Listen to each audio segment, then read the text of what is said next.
Hello, everybody. Royce Headings here, and I want to welcome you all to my YouTube channel, The Four Horsemen, ultimate destination for all things rock and roll, classic rock, some heavy metal, some good heavy metal thrown in, bringing you the stories you love, the bands you love, and we want to thank you for joining us. And check us out.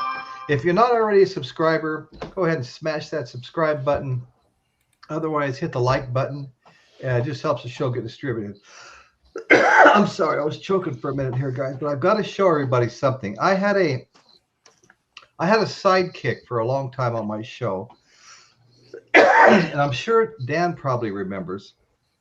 It has been a while, and it was my 5 pound Yorkie. Oh And yeah.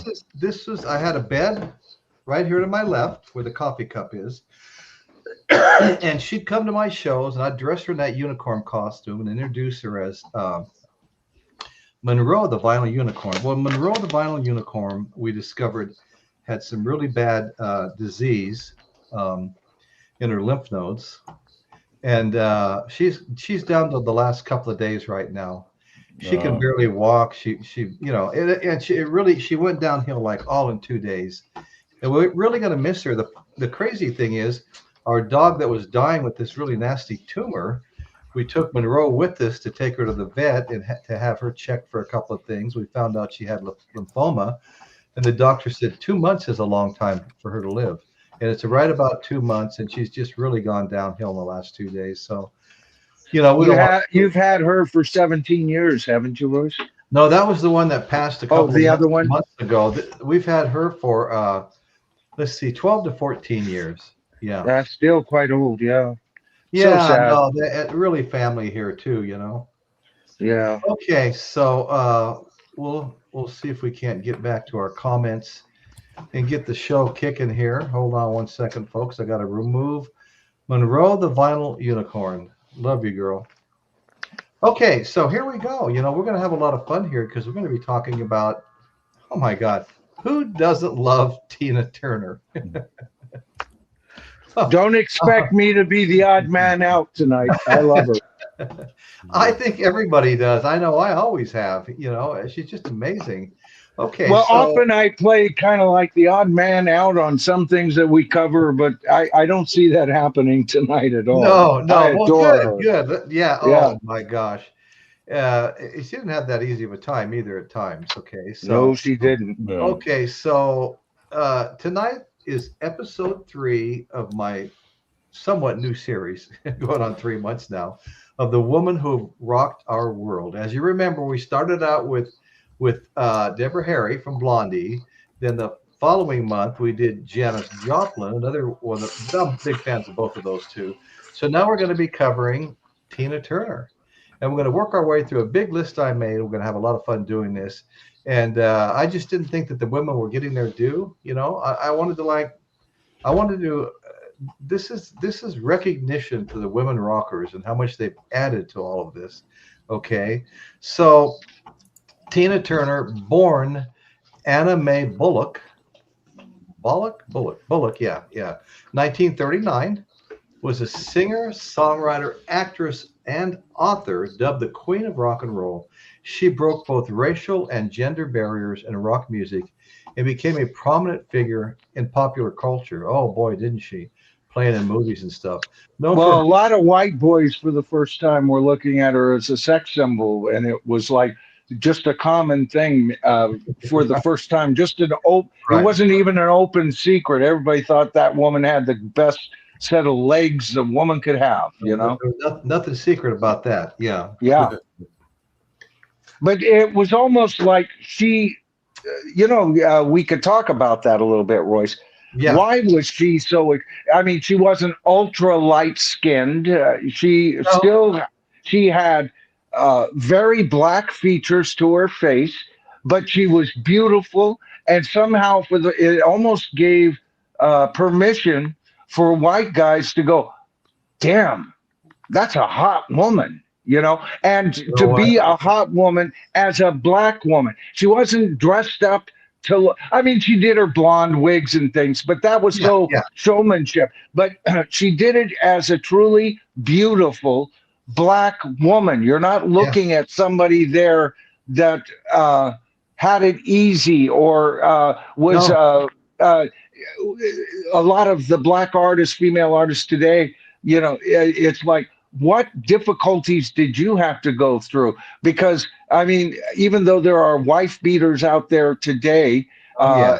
yeah, alive and well, they don't stay a secret. And especially Right. in the music business, they usually get their asses handed to them real early in a career. They didn't have to play the dive bars that had black and white divisions, or to somehow Yeah. carve out an audience from the white community, despite the fact of very talented white rock and rollers doing that just fine on their own. That says so much about this woman.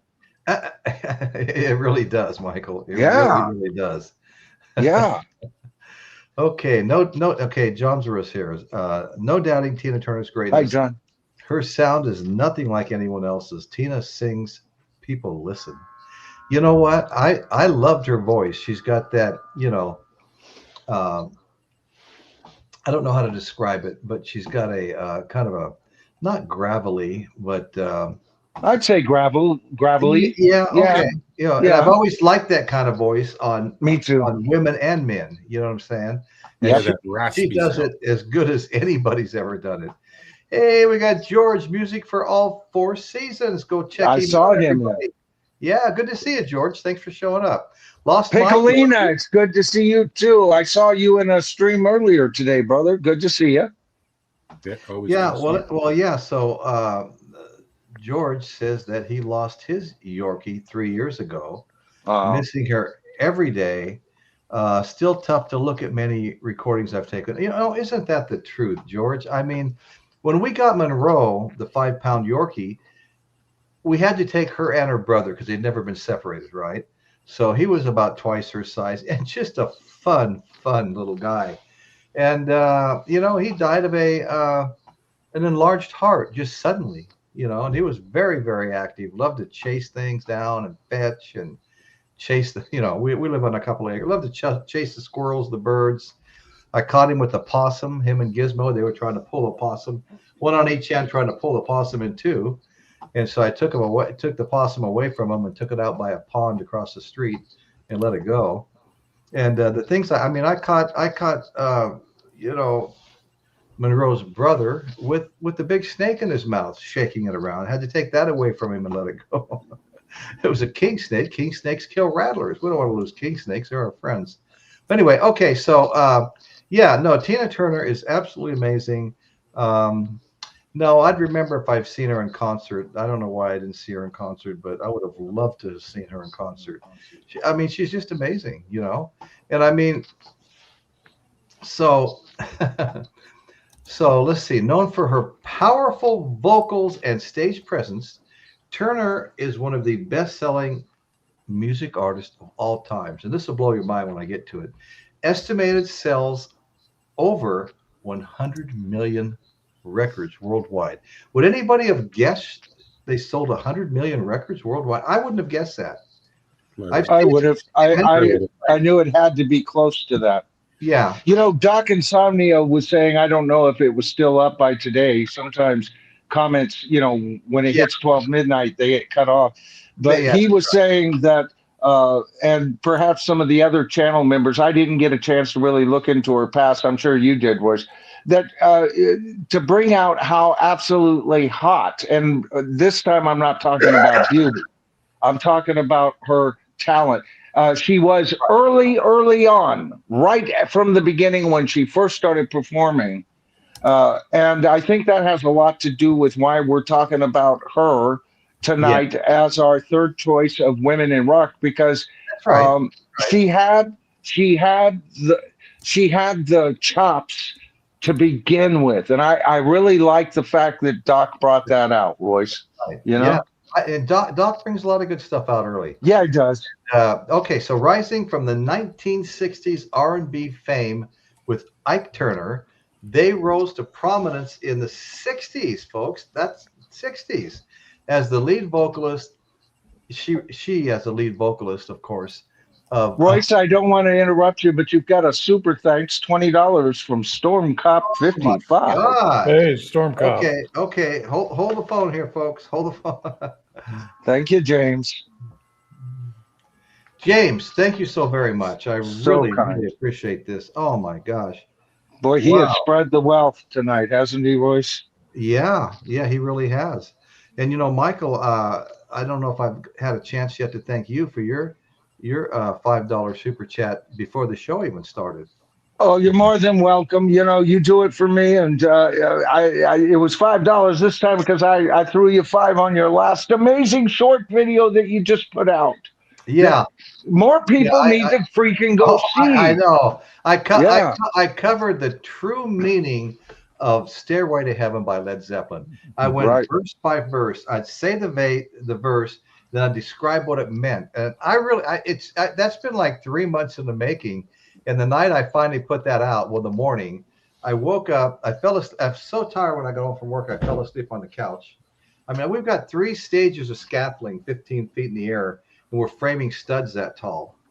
And it's pretty hazardous. You got to move slow. You don't want to kick the nail gun off the scaffolding onto the guy below you. It's quite a deal, But anyway, so I came home and I passed out. I think I just took my last bite. The next thing I know, I woke up and it was 12 on the couch at 12:30 a.m. And so I just said, you know what? I've got a video I've been trying to do for 3 months. I'm going to go do it. So I came in the office. I think at 6 a.m. I finished it. Yeah. And in answer to Storm Cop here, I think early on, he definitely was. He's kind of like my father did for his band and my mom. He did all the managing and everything. But later on, I don't know if they just signed to management to make his job more easier or not. Does anybody in the panel know? Well, I do know that, he controlled everything, I believe. I think he controlled everything. And she had a fight to get some of that stuff back after their breakup. Actually, she had to fight real hard to get her name back. That's pretty much the only thing she fought for was her name. I love it when they have to fight to get their name back. Yeah. Well, because I watched a couple of documentaries earlier, and the one, it was basically, it didn't go into her solo stuff very much. It was mainly just her and Ike and everything. And they said he pretty much he found her, like she liked him, she liked what he was playing, and she wanted to sing with him. He kept saying no. So one time the drummer, who was a singer, left the mic open, so she got up there and started singing, and Ike liked the way she was singing right off the bat. Oh yeah. So then that's what Doc was talking about right from the get-go, Chris. Oh, yeah. It's not hard. So it's like not he hard took to take control it of her. He made her change the name. He made her marry him. He took her to Vegas, some small place, and okay, now we're married and that's it. And just controlled every little thing. Like, well, what I read was for the first 4 years they had a completely platonic relationship, and she was actually dating other people, and he had a girlfriend too. No, he had a live-in girlfriend, and then he started dating her. He was all over the place anyway. So, oh, he was a dog. He was a dog. Yeah, say the least. He had to nail anything that moved and punch anything that talked back. Right. And at the same time, though, I don't like to just point out total negativity. He was brilliant. No. He was brilliant, and he was 90% successful, responsible for their success. Right. It was his energies, his push, his promotion, his thought, his vision, everything. Yeah. And so he was a genius on one level and an asshole on another. Yeah. Just like my dad. Good at both. He taught her a lot because he was seasoned. She was new. Okay. So, they were known for their explosive live performances with the Ikeettes. You gotta love that, the Ikeettes, and his other band, Kings of Rhythm. After years of marital abuse, she ended her personal and professional relationship with Ike Turner in the 70s and embarked on a solo career. Okay. So after 1983's international hit, Let's Stay Together, she made a comeback with her multi-platinum fifth solo album, Private Dancer, in 84, whose single, What's Love Got to Do With It, won the Grammy Award for Record of the Year and became her only number one hit on the Billboard Hot 100. Her worldwide chart success continued with the top 10 singles, Better Be Good to Me, Private Dancer, We Don't Need Another Hero from Thunderdome, Mad Max's Thunderdome. I love that. Yeah. I mean, I really did love those shows. They were just a lot of fun.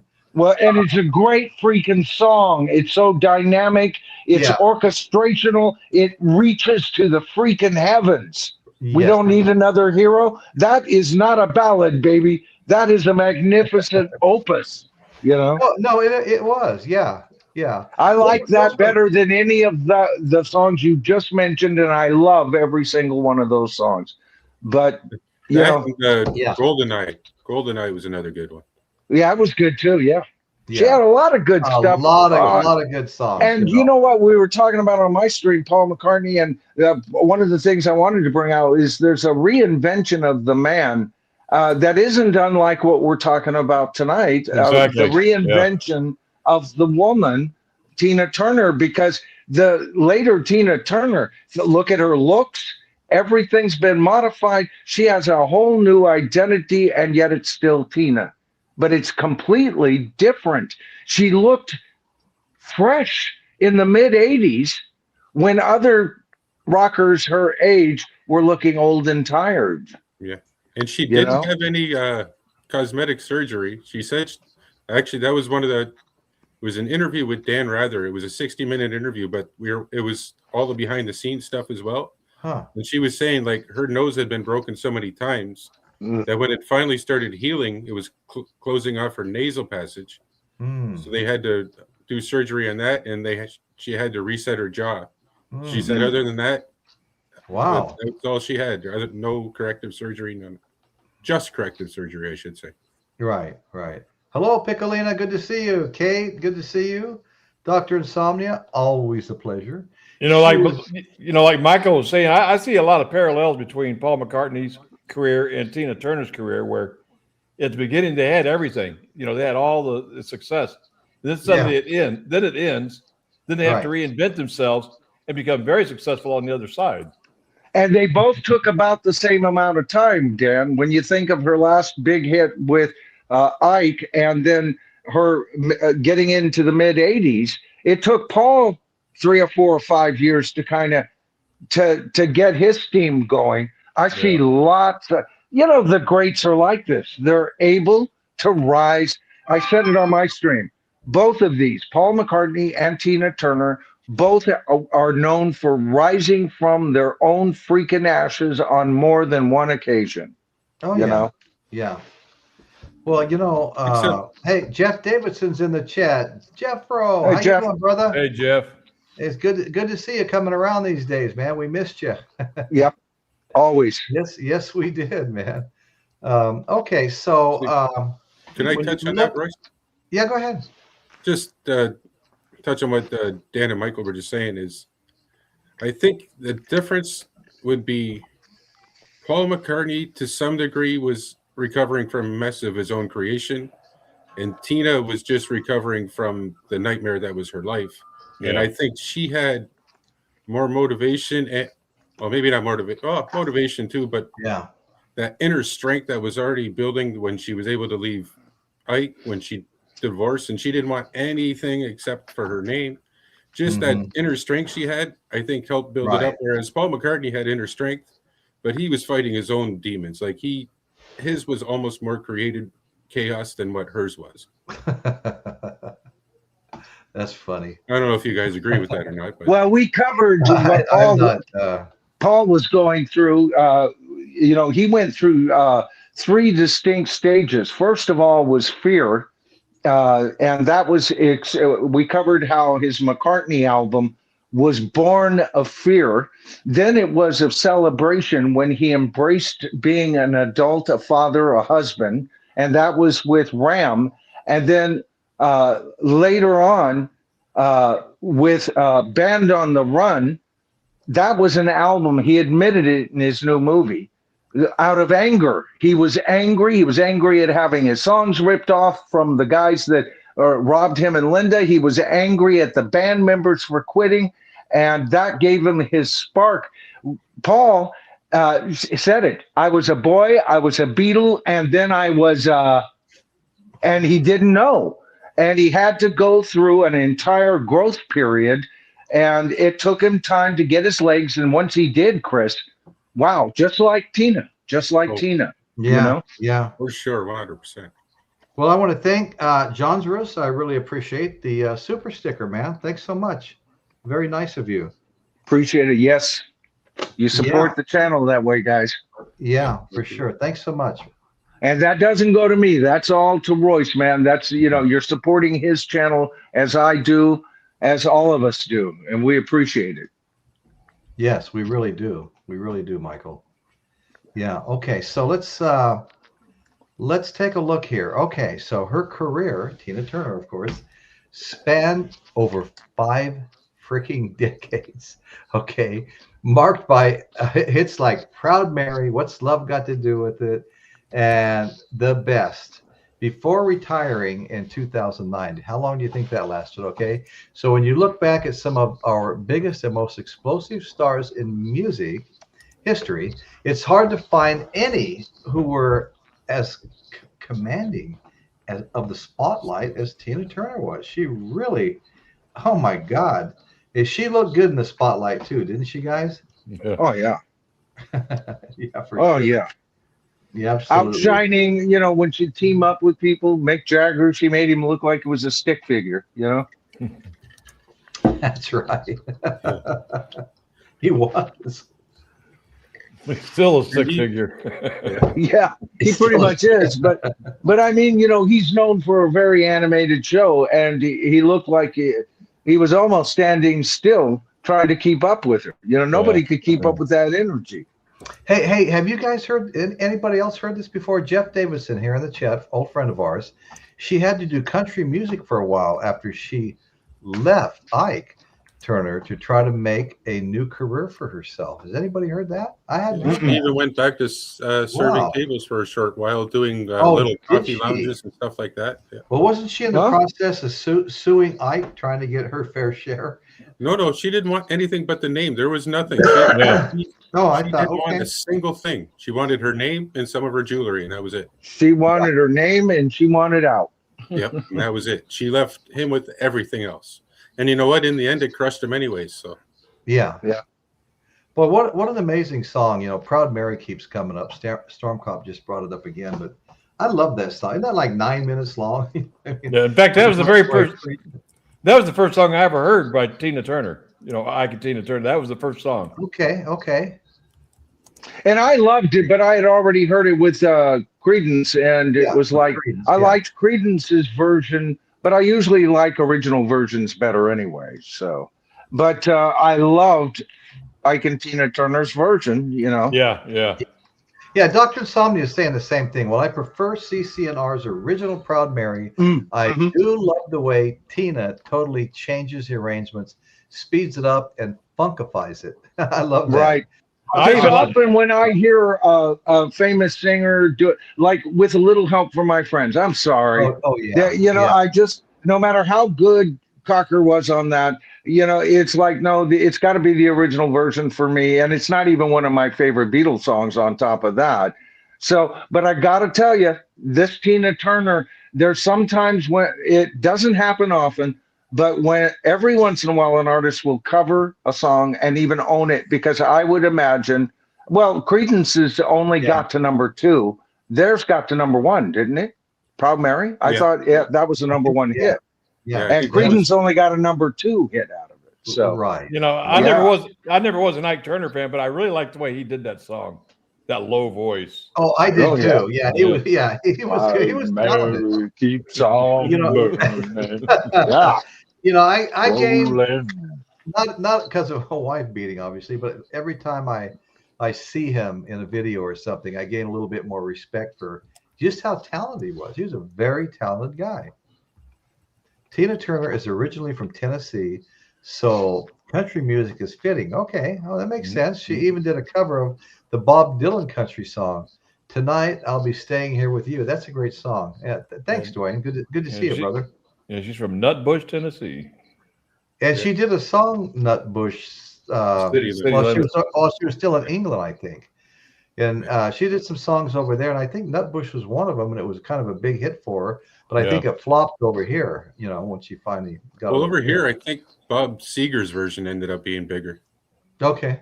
Oh yeah. There's a Yeah. question from Storm Cop wondering if she owned her own masters, and him and Caitlin are having a conversation saying that a lot of artists, rock artists, and pop artists too, wish that they owned their own masters because that's a rarity. I haven't heard whether she owned her own masters or not second time around. Okay. Does anybody on the panel know? No, I actually don't know. Anybody out in the peanut gallery? It was nowhere in my research. Yeah. Huh. Good question, Storm Cop. James? Yeah, I've got part of that conversation up right now. Yep. Between Storm Cop and Kate. So how's Miss Caitlin doing? Okay, well, we'll take that as a good. Chris Elliott, that's a song. Oh man, Dr. Insomnia. Creedence was always number 2. Yeah, well, you're probably, as much as I loved them, yes, they were. Well, no, that's Creedence Clearwater. Their singles never charted less than number 2 and never higher. They're one of the few bands, Yeah, and it's like I die for that kind of, discography. Are you kidding me? Right. Releasing nothing but number 2 songs. I could live with that. Yeah. Yeah. Well, think about it. All these songs that we just talked about with Tina that we all love, only one of them was a number 1 hit in her second. That's what's love got to do with it. Got to do with it. But Yeah. all those other songs, everybody knows them like they're number 1 hits. Yeah, they're so popular. Right. You hit the top 10, baby. You're remembered. Oh yeah. Of course, if you go to Europe, most of her, she's had so many number 1 hits in almost every European market. Yeah. Right. She was huge in Europe, even way bigger. A lot of American bands would have like a fan base in Europe that was even more fanatical than what they had here. Yeah. Right. Yeah. Right. So when Tina gets up to sing, she just blows the freaking roof off. Okay. Yeah. And she once put it herself, music is my life. This is the way Tina put it. Music is my life. It's how I express my soul. Singing is freedom for me. I think that's pretty cool. Singing is freedom for me. Mm-hmm. Tina's primary musical influence. Let's talk about this for a minute. So where did she get her ideas? Okay. Her number 1 musical influence was Ray Charles. She claims he was her main influence for his soulfulness and his ability to sing like men sing. Okay. I thought that was kind of an interesting statement. Okay. I've never thought of that, and I hadn't heard that quote, but that makes a lot of sense. I hadn't either, but it made sense to me too when I heard that. Yeah. So, so another major influence was another guy. I've got one of his albums too, was Sam Cooke. Mm-hmm. If you ever change your mind about leaving me behind, bring it on home. Just in case nobody was familiar with the song. Okay, probably really not familiar with it now. So Sam Cooke, another major vocal influence she admired for his storytelling ability. Yeah, he is. He's a great storyteller. Then she liked Mahalia Jackson, a significant influence on her, representing a foundation of gospel-tinged soul, a whole lot of gospel. She learned gospel from Mahalia Jackson. Okay. Well, guess who was a really big influence on her career?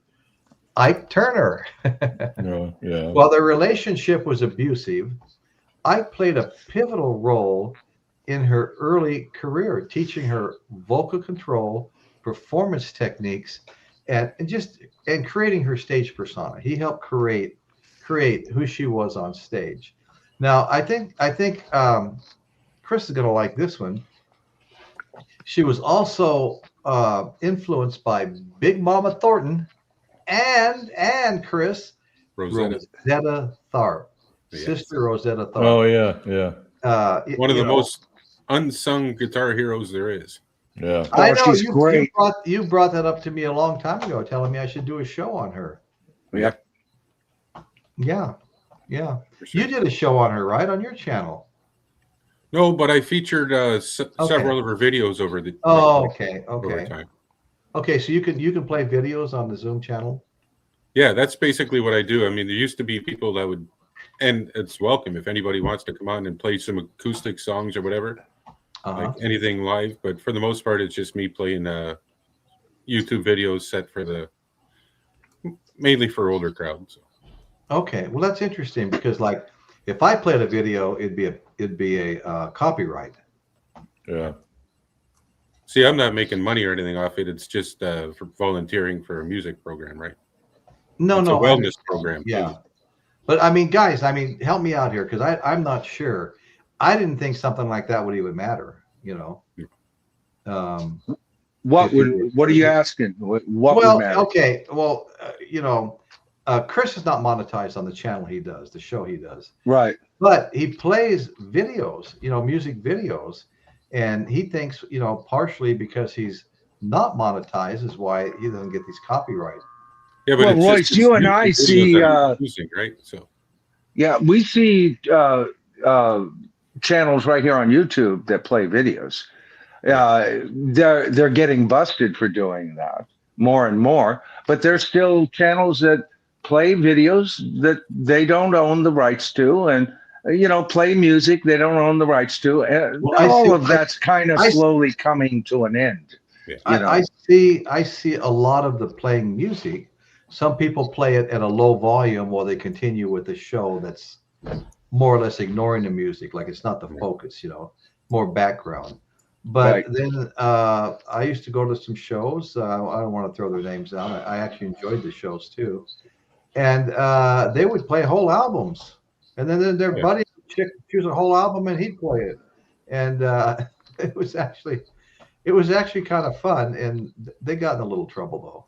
Well, even when I did that video at the Birmingham Museum with Ozzy's exhibit, well, in the background they've got Ozzy's song "Ordinary Man" playing, but it's way off in the background. Right.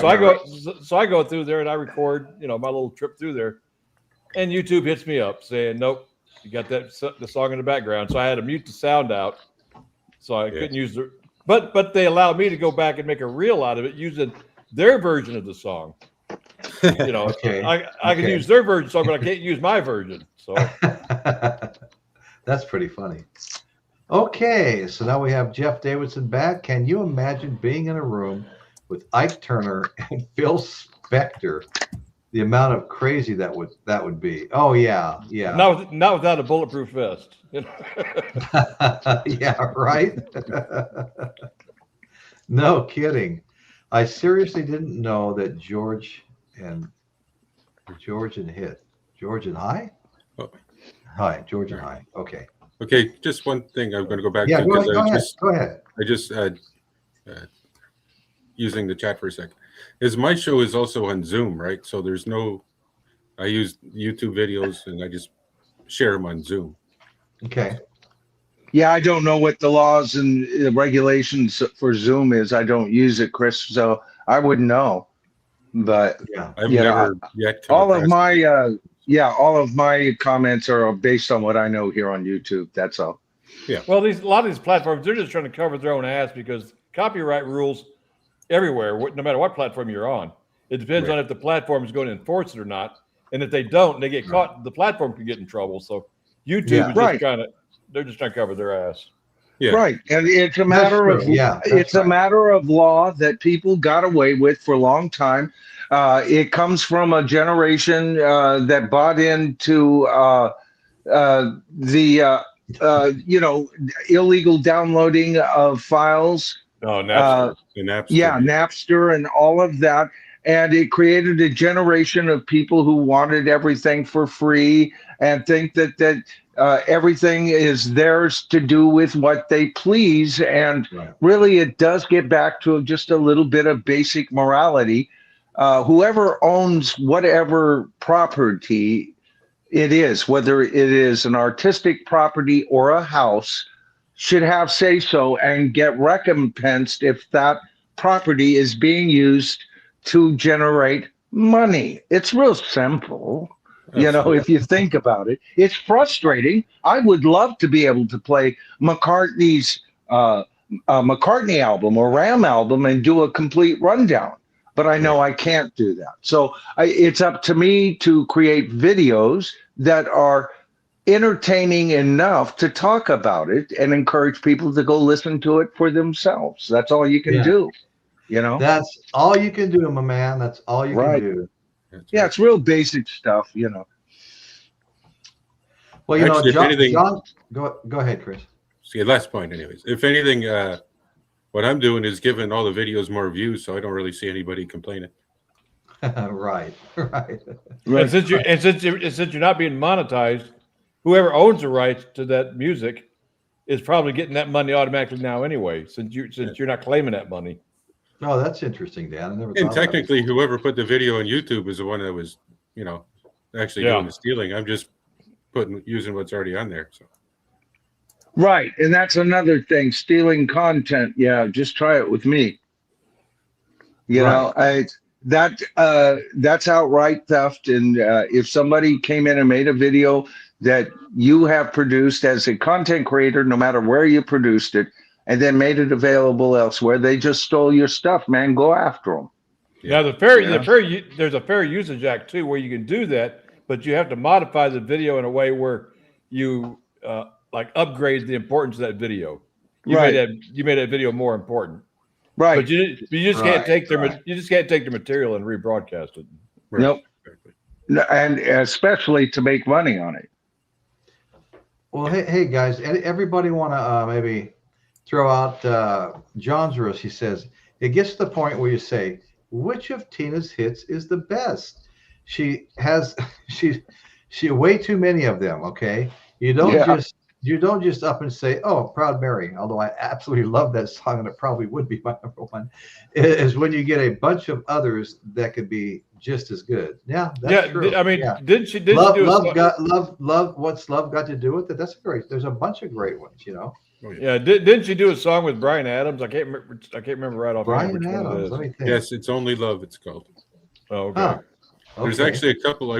There's a couple versions of it. There's the studio version, and it's got like an MTV video with it.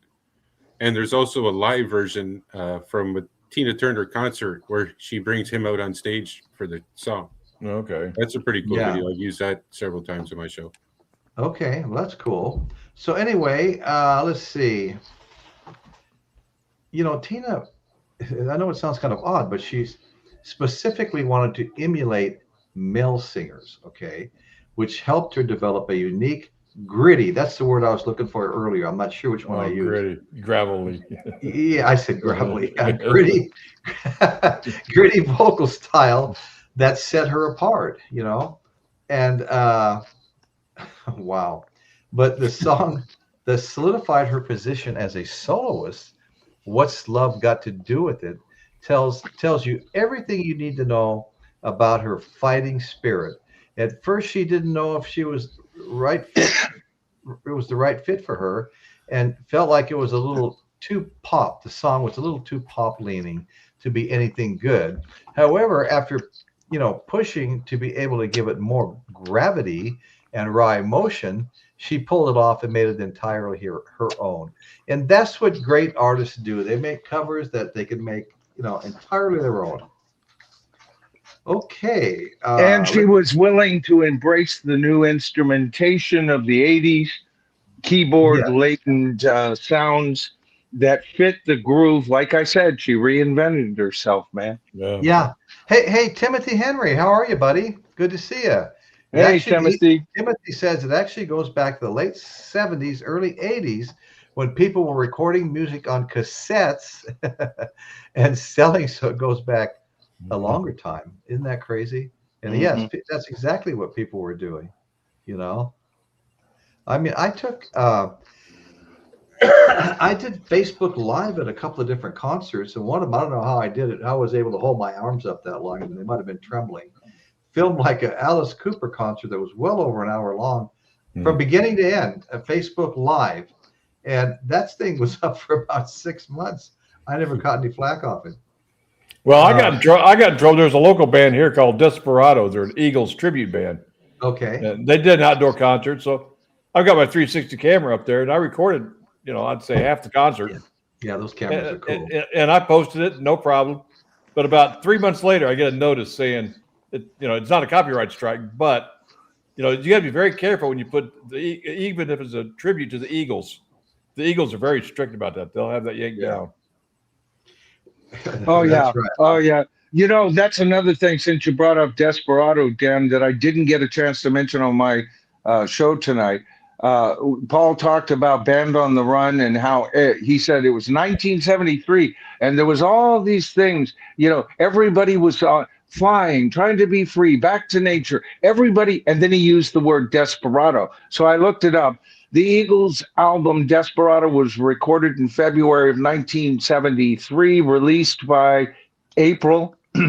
Paul McCartney went in to record Band on the Run in November of 1973, released just before the end of the year. Both albums are about those who are on the outs of society, which again, McCartney, angry, felt like he had no friends and everything. And the fictional cowboys of Desperado. Paul got his inspiration from the Eagles, baby. Wow. And I meant to bring that up tonight on my show, and I wish I had. That's okay. You brought it up on mine. Oh, yeah. Yeah, a brand new tidbit for you, Royce. Thanks. Hey, guys, tell me this isn't funny as hell. Dr. Insomnia says John Fogerty started touring again because everyone kept referring to Proud Mary as that Tina song. Oh, geez. I love that comment when I saw it. And here's Dawson went back to Tatanka Nutbush. Dawson, join me in prayer, if you would, Dawson. And let's all praise in front of Caitlin herself the importance of the almighty Tatanka. Right. Gotcha, Caitlin.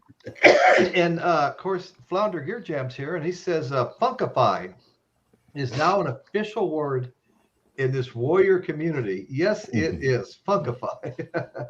We have a. I like it. I do too. That's kind of how I talk. It's all funkified, Right. Yeah. Yeah. It's Jeff very Davidson, groovy, baby. Right. Jeff Davidson says Tina Turner's "Simply the Best" is a great song. It is a great song. Yep. Okay. Boy, don't let any of this wonderful tea go down the wrong pipe. 90% of what I'm reading here, Royce, is just utter praise for her from your warriors in the peanut gallery. Exactly. Well, everybody. I said it at the beginning. I wasn't going to come off like a fifth wheel, like I sometimes feel like I play a part in on the panel sometimes, and it just felt so good when you chose the subject, because I knew I wouldn't have any enemies tonight. I feel so warm and toasty, Royce. This is fun, Yeah, well, good. I'm glad to hear it. So yeah, you got every once in a while you got to have a stream with no tension, no. That's right. I love that. Yeah, tonight's a nice show. I'm enjoying it. Thank you. Yeah. I got a question. I know Tina was kind of known for her legs, her long legs. Yeah. Now, I don't know this. Does anybody know if her legs were insured, like some other I thought I heard at one point it was. Yeah. For $1 million, I heard. $1 million? Who was the other woman, kind of pre-Tina Turner? I think it was Betty Grable, I think. The one thing about Tina's legs is, when you looked at her left leg, you just had to look at the right. No, they were, it's like that Jethro Tull song, Budapest. and her legs went on forever. Right? Yep. I mean, Ian Anderson nailed.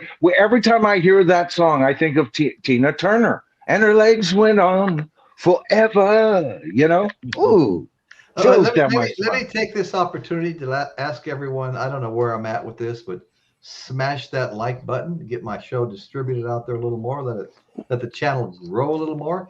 We're And at 24. We need 26 to hit 50. 26 more. And if you're not already a subscriber, whether you're watching now in the chat, not in the chat, or going to be watching an hour from now or tomorrow night, please consider subscribing to the channel. We have hundreds of rock and roll videos for you to go and enjoy. And then come back and join us on the Sunday live streams here, where we have the open chat. Really appreciate that, and hope to see many new faces here before much longer. Many new faces. Okay, Doc Insomnia. I thought Funkify was officially a word already. Well, I know I've used it before. But I forgot how much I liked it until tonight. Flounder Gear Jam says, might not show up in Webster's dictionary, but it needs to be. That's right. Winslow, interesting, Michael. Alice Cooper. Well, you know what? We were mentioning Creedence's version versus Ike and Tina Turner's version of Proud Mary. I'll bet you there are casual fans to this day who think the original version is Ike and Tina Turner and have no idea that, because at that time, Creedence was still doing a cover or two on their albums. Right. They might think that, Creedence didn't even write it, but no, it was Creedence's song. That's right. Yeah. It's funny when some artists make the original, more popular than the original. I mean, like another one is Nilsson. I can't live. Yeah. Nilsson made that song, but that was written by Badfinger. Oh Pete Ham wrote it, and it's on one of their albums, and clearly the better version. And so is Dan, a major Badfinger fan, major, loved them, and their original version sucks compared to Nilsson's. That's lush, and theirs is real bare bones, know. Well, you can go back 2 decades from there and, say the same thing about Blue Suede Shoes when Elvis's cover was bigger than, I just blanked on his name. Who's the guy who originally was? I know who you're talking about. I just blanked on his name. I don't know, but Dawson's telling Michael Nolan, sounds like a W.C. Fields. Oh, yeah. Somebody in the chat. I feel the power of Reverend Nolan. I did it for your edification, Dawson. Carl Perkins, okay. Because Carl Perkins, it was Blue Suede Shoes. It was supposed to come out the next day, but Elvis went on Ed Sullivan and played it first. Yeah, there's a couple of songs that I remember. They're not going to come to mind where that happened precisely. It was just a matter of timing, and the timing took it, Yeah. Well, Dawson says, don't tell me you weren't excited for Kevin Costner's new movie. No, the only one I really liked was Waterworld. No, I'm kidding. Just wanted to see you would laugh about that. Waterworld. Actually, Waterworld makes The Postman look like crap, and Waterworld has it. It's okay. No, it's kind of fun, I think he's talking because him and Caitlin, they're all hot and bothered by that new Western he just put out. That now there's trouble as to whether it's the next one's going to be made. What is it? A 2 or 3, 4-part set of movies that he released directly. And I tried to watch it, and I'm a major Kevin Costner fan. He is a great Western director. The man, Open Range, the movie Tatanka, and Tatanka. Oh, I feel so liberated, Caitlin. I feel so liberated. I tell you, sister, salvation is round the corner. But I loved him. But that movie, and Kimberly likes him as much as I do. She didn't care for it all that much either. But anyway, I think those are some of the references Dawson's kind of tending to. It's a lot of inside joking going on here, folks, from Caitlin's magical corner, which I try to be at all the time. Dawson is most of the time a co-host there with James and her, and that's an inside joke that just seems to bug the hell out of Caitlin, so we give it to her every once in a while. You have to. You have to, Michael. Yeah. You can't cut Caitlin any slack. Hey, No, hey, check she's it out. Check it deadly. out, everybody. My good friend Vance with the channel Zep Pearl, as you might suspect, he's quite the Led Zeppelin expert. He got so I love much Vance. Zeppelin. Yeah. Vance is great. I really appreciate him. Vance is one of the 5 channels that I openly support, as well as Royce's on my channel. As far as I'm concerned, Vance is both a warrior and a tribesman. Yeah, and a tribal elder. Absolutely. So anyway, everybody go check out Zep Pearl. Zep Pearl, our good friend Yes. Vance. He's still going to a lot of concerts. He's got all kinds of, live Zeppelin stuff. Very knowledgeable. Stuff Good that nobody set of else ears. has, Yeah. And he's a great guy. Great guy to go over and watch, have a conversation with. Yep. Glad to see it. Glad to see you here, Vance. Thank you. Dawson Walters, Rockin' Robin, Joseph Blue, my brother. Tina Turner transforms Help, the frantic up-tempo original, into a soulful, slow burn ballad. Her version emphasizes a raw gospel inflected vulnerability. Yeah. Yeah, I agree with that, Joseph. Those are great points, man. Thank you. Thank you for your wonderful comment. Joseph always has great points. He's very knowledgeable, very supportive. Yes. I love him. Yeah, no, he's great. He says that highlights the desperation in the lyrics over the pop rock energy of the 65 version. That's right. Right. Pop rock. Yeah. Well, and the original version, I think, absolutely rocks. There's nothing wrong with it. But he did want to re-record it. He was never quite happy with it, But I love even Paul. You're talking about the song "Help" by the Beatles, right? That's the one you're talking about. Yeah.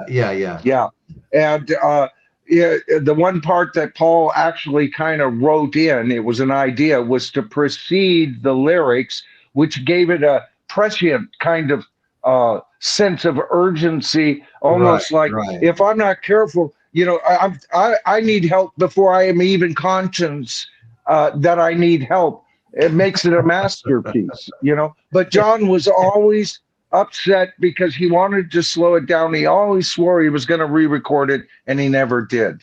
But a masterpiece by the Beatles. I haven't heard her version though. Yeah, all right.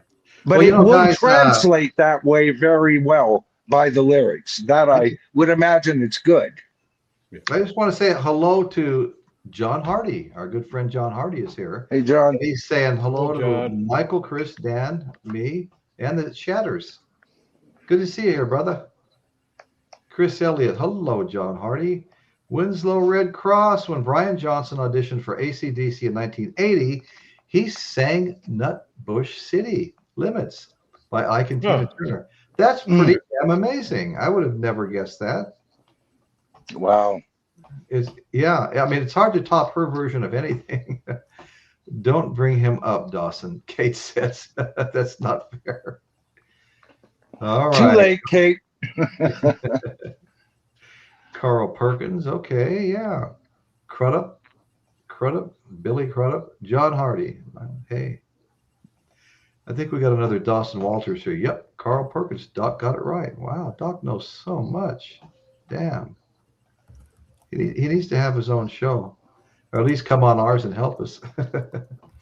Waterworld was misunderstood. Dr. Rick, I actually liked it. I make fun of it because, I don't know, I think it lost, whatever he invested in it, he lost every penny of it. It just lost its ass.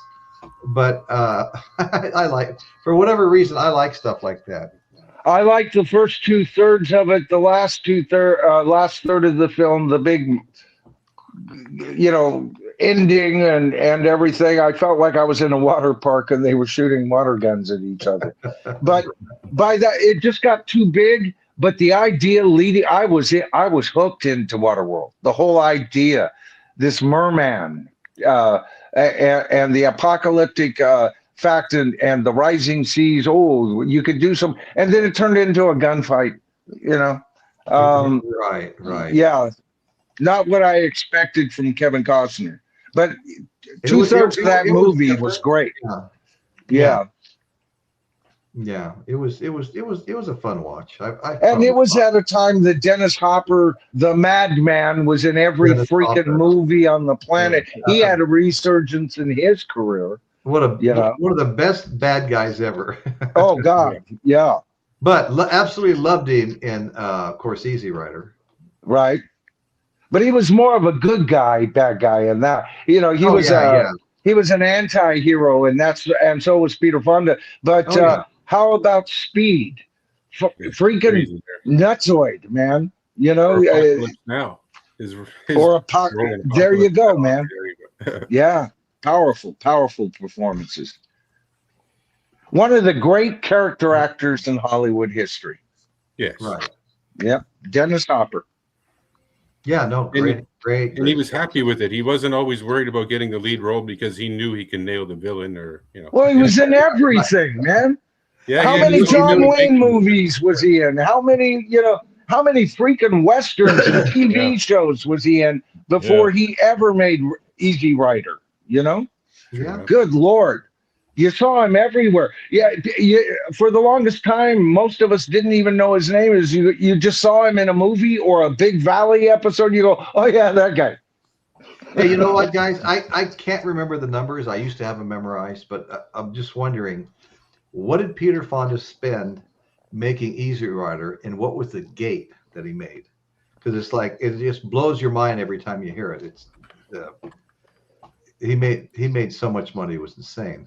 Yeah, I don't know what their budget was. I'm assuming it was low budget. It certainly looks low Oh, I budget. think they made it like for $1 million or something like that, and All right, and even then, $1 million. All right, you're getting into a bit of a budgeted film, but still nothing. You know. Well, they cost $400,000 and it made $60 million. Okay, now that makes more sense to what I was talking about. yeah. Half a million, less than half a million. It made 600. He made more than his father in his entire career, I think. Well, you want to know something?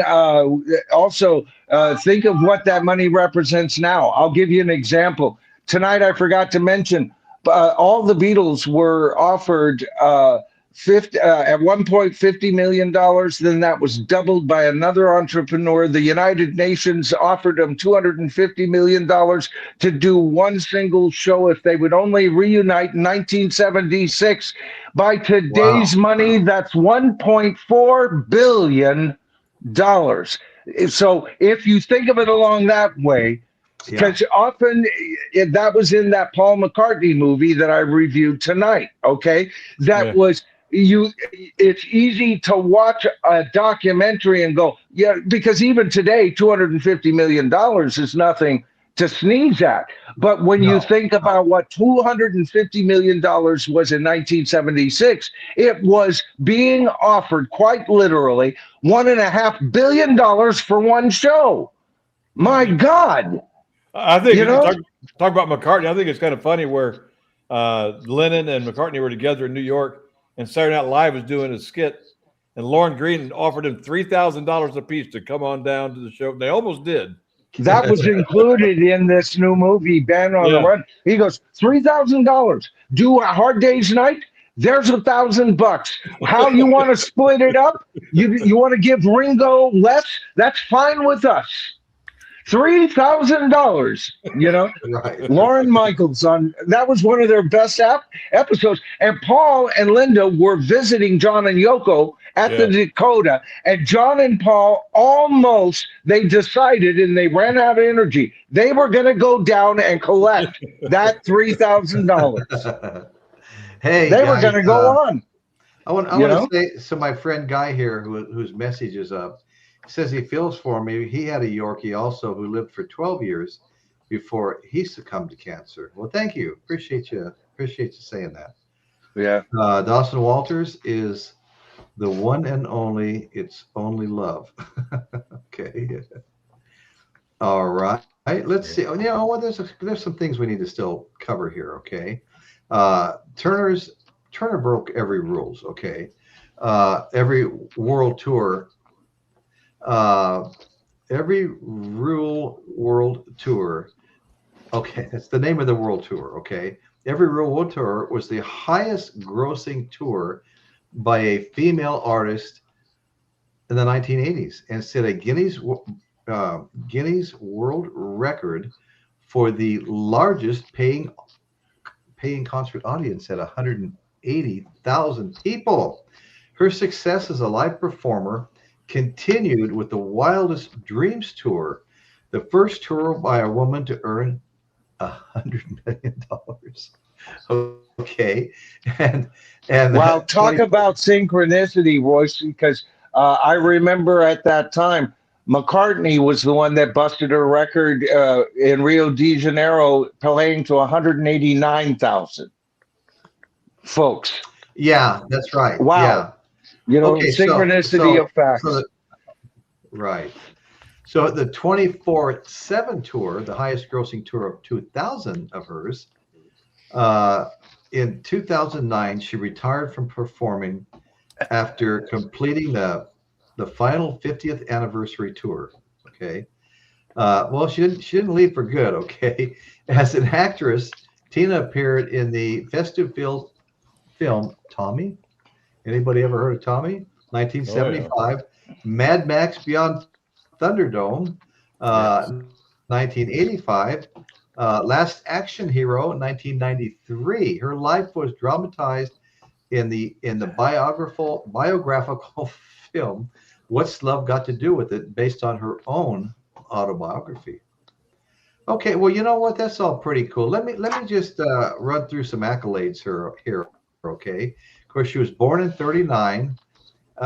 She joined Ike Turner's Kings of Rhythm in 58. Boy, that was a long time ago. In 60, she debuted as Tina Turner with the hit Fool in Love. Now, she put out 2 solo albums before her and Ike split. I don't think that went over real well. In 66, she releases River Deep Mountain High, produced by Phil Spector. 71, she wins a Grammy for Proud Mary. 76, she leaves Ike Turner due to domestic abuse, sadly. Then her solo career and comeback, 77 through 99, 22 years there. 78, she divorced. The divorce was finalized with Ike in 78. 84, she releases the multi-platinum album Private Dancer, featuring the #1 hit, What's Love Got to Do with It? I had a copy. Did you? Oh, yeah, I bought that. Sure. Yeah, great album. Okay, cool. Oh, yeah, yeah. Then in 85, she stars in Mad Max Beyond Thunderdome and wins 4 Grammy Awards for that. In 86, she releases her autobiography, I, Tina. 87 through 88, she embarks on the record-breaking Every Rule World Tour. 89, releases the hits Simply the Best.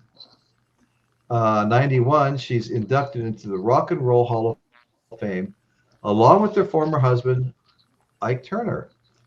1999, she released her 10th and final solo album, 24/7. So then, let's see.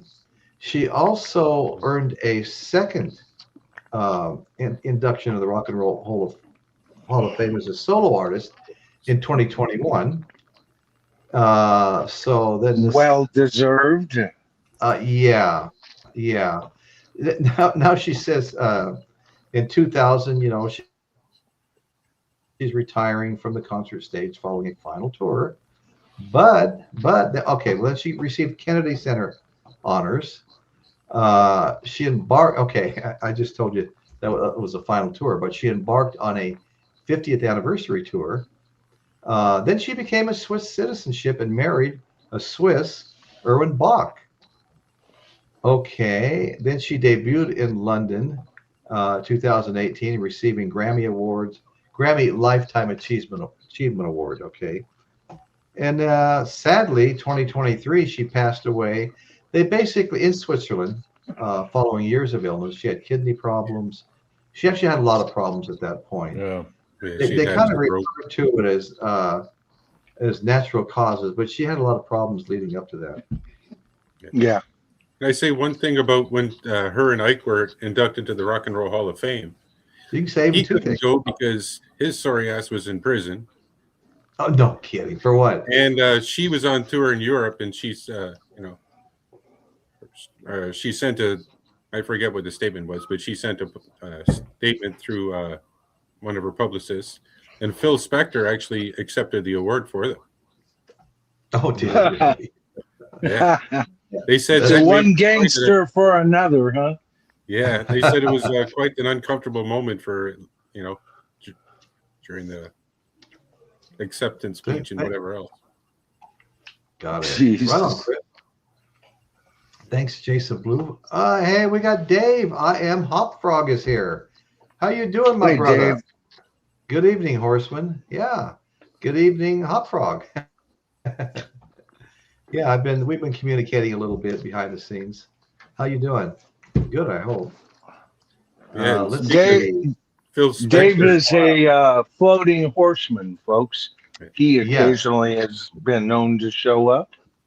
That's right. I have to say with Phil Spector, when they recorded River Deep Mountain High, because Phil only wanted Tina, and since he knew how Ike controlled his studio and he was the boss, and obviously Phil Spector was the boss of his studio, rumor has it that Phil Spector paid Ike $40,000 just to stay the hell away from the studio while the recording was going on. That's a bargain. Yeah, Yeah, bargain. Yeah. They probably made money on that. yeah. Muddy Okay. talks, Ike walks. Well, ultimately, some of his band ended up filling in like the background music and whatever, but he wasn't allowed to be there while she was recording, I guess. So, You know, Star Trekker is saying that ABBA was offered $1 billion also. Yeah, I think that'll be a fun girls show too, ABBA. I just can't pronounce the blonde's name. Can anybody pronounce that for me? Don't Agneta even or something? try. Don't even try. Well, when I Forget figure out how to pronounce her name, I'll do a show on ABBA. Yeah. Okay, so Dan, what's new in Dan's world? I noticed you've got a bunch of new videos up. Yeah, I'm trying a new format. I'm experimenting around with a little bit of AI. You know, it's Yeah, coming out yeah. pretty good. I'm able to knock out some videos that are pretty, interesting Nice. in a short period of time. But I'm still kind of old fashioned. I still like going out and shoot the video, but Yeah. but it does help if AI can help a little bit, Oh yeah. But the AI may do some of the lifting, but I do most of the the thinking Right. to make it work. Right. No, I hear you.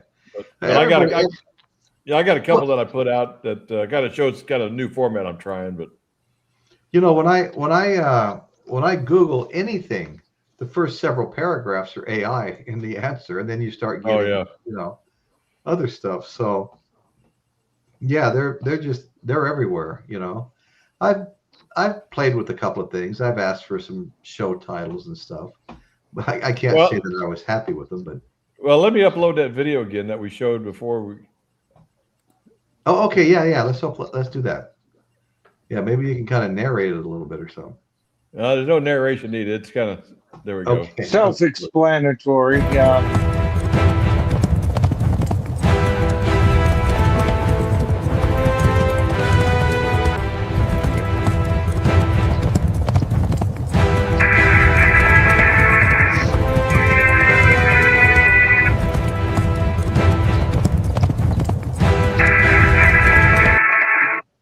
That is one of the most badass things I've ever seen in my life. If you look real close, there's a black horse, a white horse, a red horse, and a pale Oh, horse. well, let's see who's on one here. Oh yeah, there's the white horse on the left. Now don't.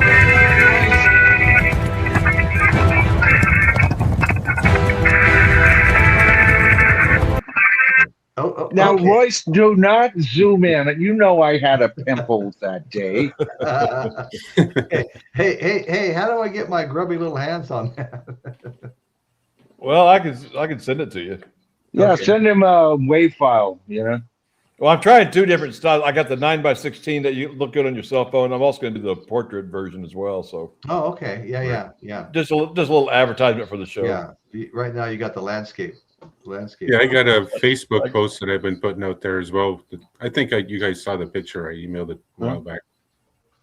So I shared Yeah, that. if you had that just short little pieces in introduction, that'd be fine. I use a short piece of me walking on the beach in my videos. Yeah, That's it's right. Yeah. kind of breaks it up, gives you a chance, you know. You got a could cane- even do a quick 1 minute intro and go into that and then restart the show. Yeah. Give it a flavor. No, I know that. I think that's the coolest video I've ever seen, Dan. Yeah, that's Yes, it really is. Dr. Insomnia, 3,000 divided by 4 is the joke. Oh yeah. But I want a copy of that file because I'm going to use artificial intelligence to remove my pimple. I was bathing the vehicles. Okay. Yeah, no, that's a great intro right there. I mean, it's just perfect. I can remember some of the ones I had in the old. I think you even made me those, the ones with the album that might say Royce in the House on it, or. Oh Remember yeah, those? yeah. Yeah. Oh, yeah. I'm always playing Yeah. around with stuff. Yeah, you had made me a couple of versions of that, I think. Well, let's see. So Tina Turner, I think that was a pretty good pick for the third show, you know. oh, absolutely. Deborah Harry. Deborah Harry did pretty good. I was expecting more from that.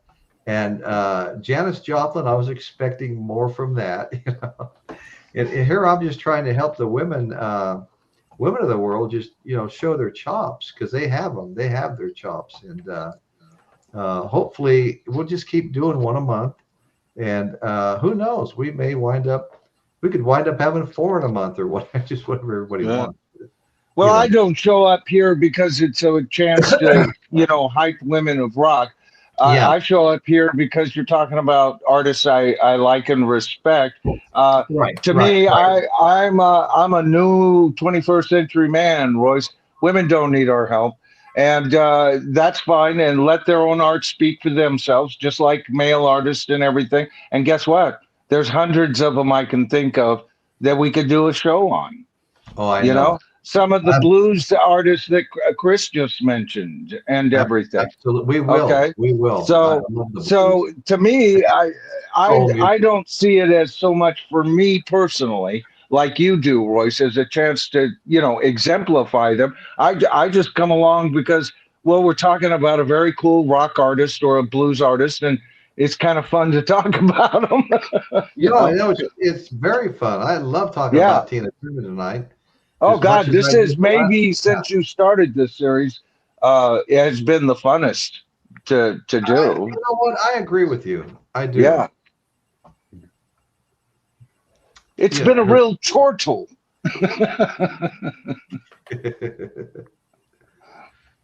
Yeah. Well, like I said, you don't see or hear enough of them, as far as I'm concerned. Yeah. Simply the Best became Australian Rugby League theme song. How cool is that? Thanks, Kevin Hall Surfing. Folks, we are yeah. only 21 away from getting to 50. Even if we get that 50 on replay, that'll help. That'll help with views for Royce. That's a good reminder, Michael. Thank you, man. Yeah. Everybody, please smash that like button. And when Right. you get all done, if you're not a subscriber, smash that subscribe button. Yep. Whether you're watching now, you're going to be watching an hour from now, you're going to be watching next Thursday, you know. Yeah. That's why I repeat this a few times, because people come in and out of the shows at all different times. And Right. yeah, we're growing the channel, not real fast, but we're growing it, and we're having fun doing it. That's the main thing for doing this, is to have fun doing it. If you're not having fun, you shouldn't be here, you know. We Right. get on here, we laugh, we kid around, and maybe as much as you do with anybody all week long. Well, and you know what? I always walk away. I've learned something from one of you, Yeah. so that I didn't know. So No, yeah. that alone was worth the evening right there. You know. Oh, Oh, yeah. Yeah. Yeah. You know, the show that we did last Yeah, week that's with Yeah. William Shatner, that did really well. Yeah, it did. That was And- Oh yeah. No, it did really well. I know it did. That's one of those shows you don't think, well, don't know if it's going to do well or not, but then it does really well. No, that's right. Yeah, no, that was a very pleasant surprise. Very pleasant surprise. Yeah, I'll be anxious to see how tonight's does. Anyway, so go ahead, Chris. You had some stuff that you got in that. Yeah, I was going to read a little excerpt from the Yeah. book there. Go for it, brother. All right. Pretty much everything we've covered on there. The 1960s song, one of their first breakthrough hits, obviously, "A Fool in Love." There was actually supposed to be another singer, but the singer didn't show up, so Tina recorded the song, and it was credited to Ike and Tina, and became their first multi-million selling single. Wow. So she actually ended up singing because the other girl didn't show. Because she was originally just basically one of the Ikettes until that point, and then she became the number one Yes, singer. that's right. I remember reading that. Yeah. Then after the success, they moved to various other companies, different record companies, right? And they worked on one song they did, Ray Charles' Tangerine label, cutting the single "Anything You Wasn't Born With," which Ray Charles himself actually produced. Hmm. Then it says,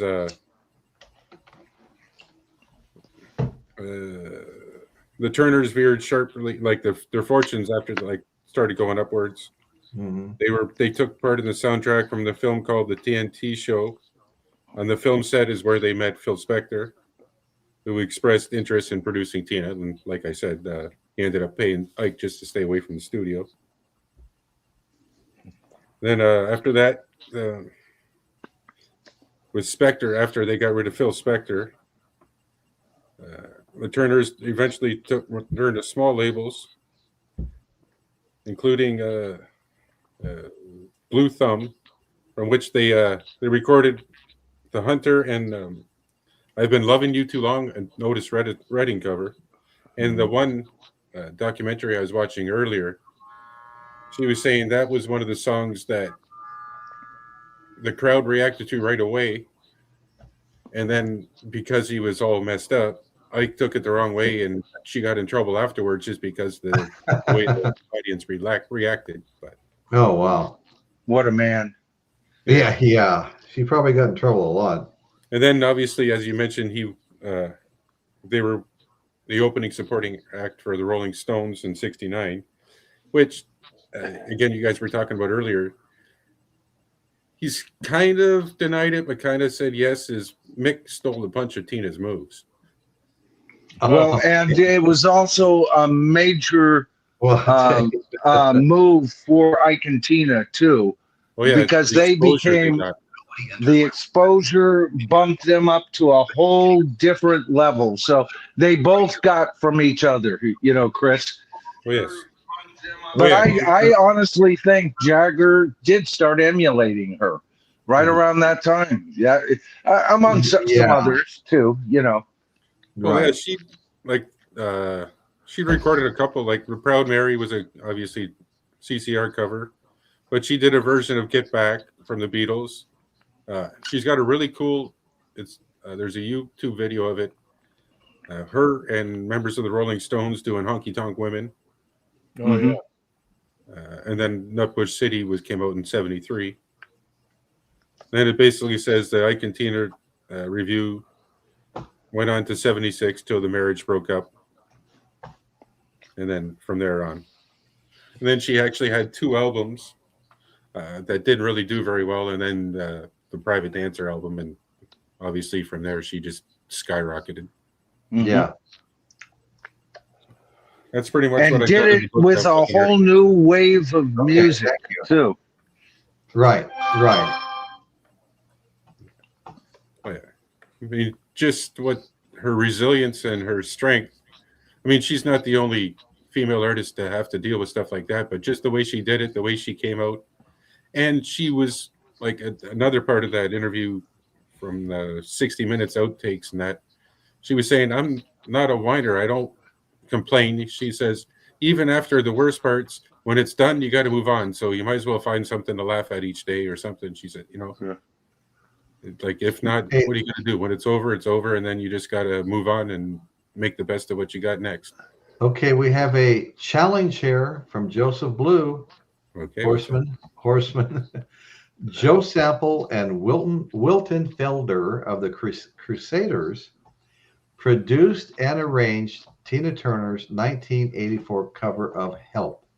Do the Horsemen know their work? Meaning Wilton Felder and Joe Sample. Not me.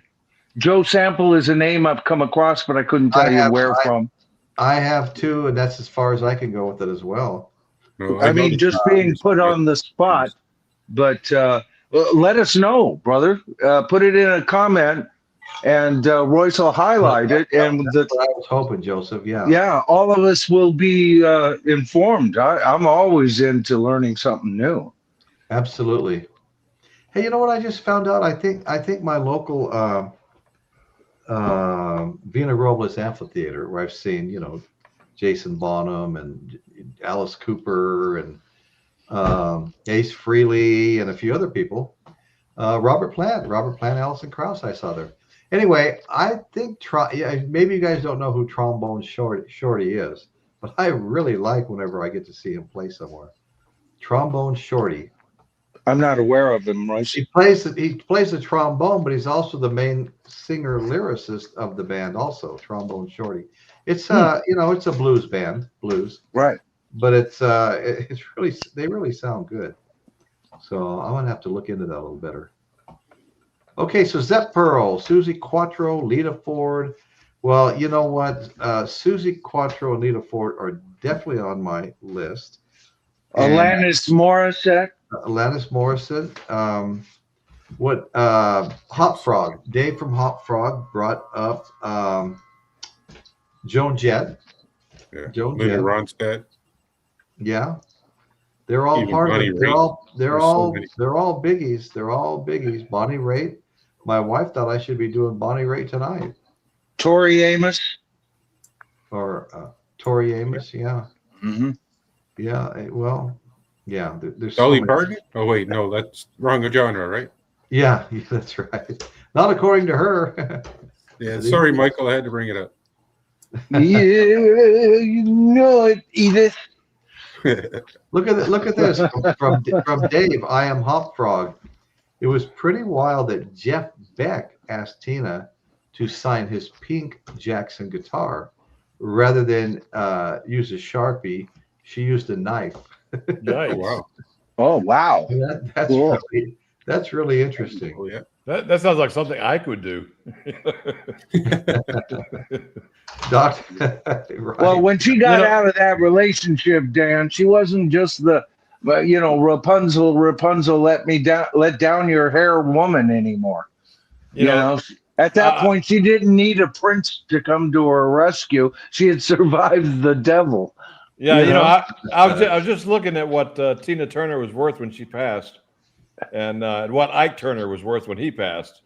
Oh, well, how'd that turn out? Well, she was worth $250 million.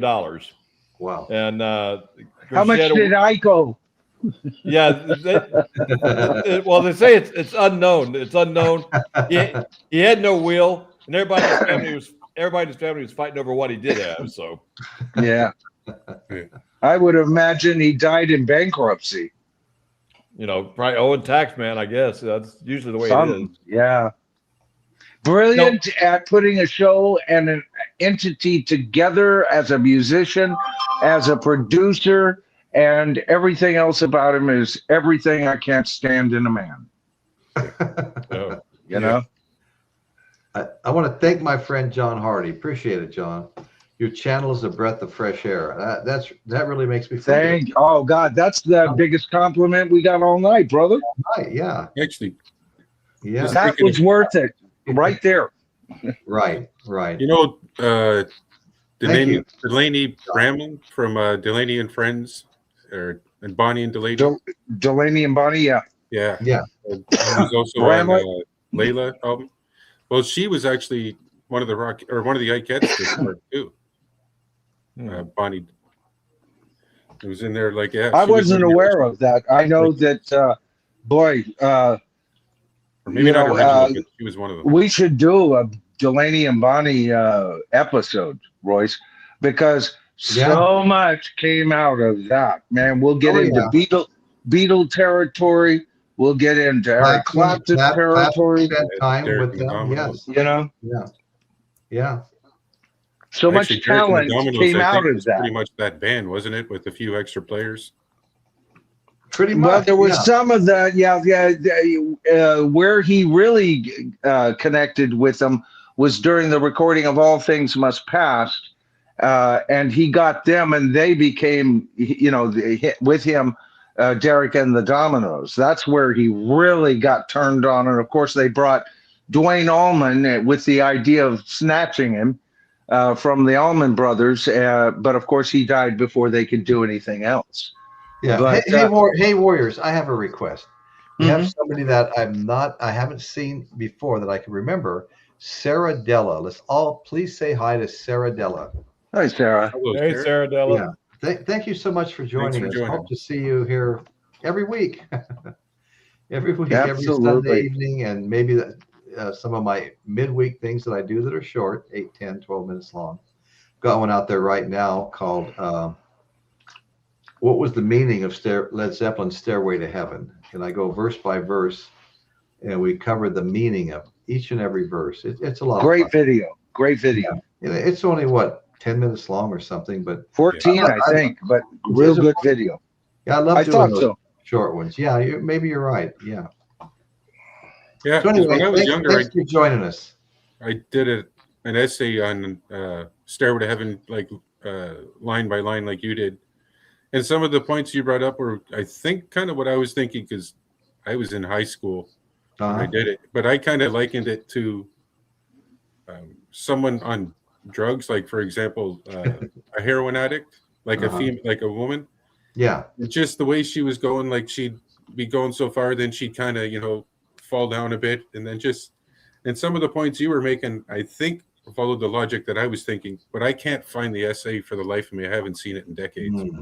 Okay. To me, the whole song is about a human who refuses to see their own sins because they can afford or are afforded the opportunity to look good in public, and they wind up buying what they think is a stairway to heaven or a way to look golden, and it's a warning for us. It's kind of about money versus spirituality and nature, Excellent. Yes. Yeah. What a wonderful song. Yeah, I love that song. I do. Yeah. Joseph Blue answered a question we had a little while ago for him based on something he'd already brought up. Joe Sample was a top-tier LA studio musician contributing to classic albums like Joni Mitchell's Court and Spark, Marvin Gaye's Let's Get It On. Oh my God. All right, now you got me. Various Steely Dan tracks. Oh, Wow. okay. I'm surprised I didn't. Maybe that's where I came up with the name Joe Sample, because I'm pretty familiar with many of the musicians that played with Steely Dan. So maybe that's where, when I said earlier, because it's still not ringing a bell with Steely Dan, but, as they went further, I started, it was becoming difficult to remember who was with them on what album. Right. I was mainly a fan, although I loved every album they ever did, right to their very last album. They're all worth having. But my favorite iteration of them was, what was it? Hodgson on drums, I think was his name. The two writers, Jeff Skunk Baxter and Denny Diaz on guitar. And I just watched an episode or a show of them doing a Steely Dan song, and they let Denny Diaz just take all the guitar, and you watch Jeff Skunk Baxter play percussion like he had been born to it. right? And that was my favorite. That was like classic. You know, everybody goes, which Deep Purple lineup did you like? Well, in Steely Dan, that was my favorite lineup right there. As soon as they got rid of their original, sometimes lead singer, and that incarnation until Jeff Skunk left, and of course, Michael McDonald was showing up for a lot of recordings, and they both left for the Doobie Brothers, you know. Right. So right. I'm surprised I didn't, I'm not picking up Joe's name, so I'll do more research. So thanks for that. Yeah. Thank you. Thank you. Yeah. You know, speaking of the Doobie Brothers, you know, I got tickets to Santana next month, and Oh, it's just Santana by themselves. Well, I guess they've got a second leg of this tour, and they've added the Doobie Brothers on. Oh my God, what a freaking show that would be to see, man. Yeah. Oh man, which one of those incarnations do you want to watch more? You know, that's like I'm almost a tied fan of both, you know. Yeah. Santana slightly more, but you know, not that much more, man. I don't know, you know. The Right, Doobie right. Brothers, especially now with Michael in tow and Tommy in tow with Patrick, okay, because those are the key ones Yeah. that are left. But those are the songwriters, baby, Right. for most of them.